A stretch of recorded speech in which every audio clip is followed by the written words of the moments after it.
In chapter 3, I talk about the fact that my wife and I, a few years ago, had a miscarriage, and we lost what would have been, and really what is, our first child, Charlotte Grace Miles.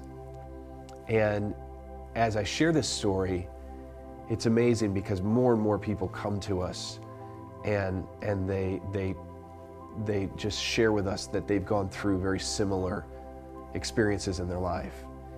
And as people, when we're faced with really senseless devastation or tragedy or heartbreak, the common response is to try to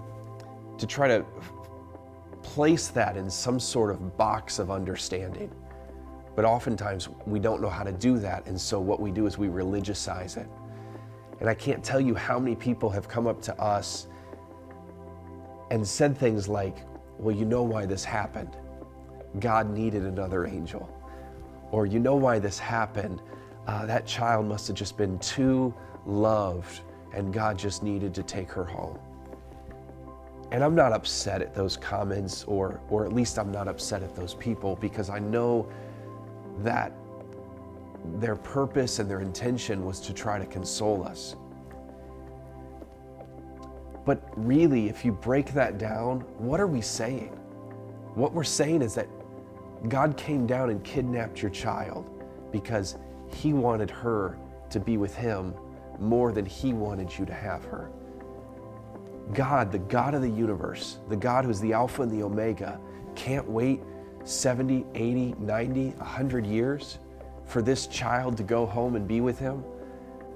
See, here's the reality. God doesn't cause the problems in our life. God's not a baby snatcher.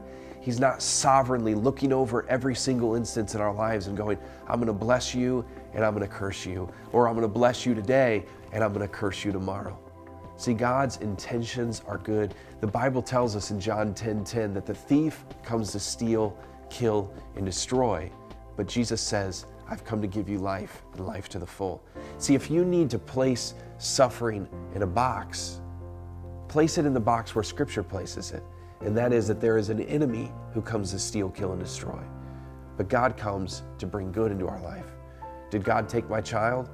No. Is my child with God? I believe yes. But God did not cause their death. But in their death, God's with us.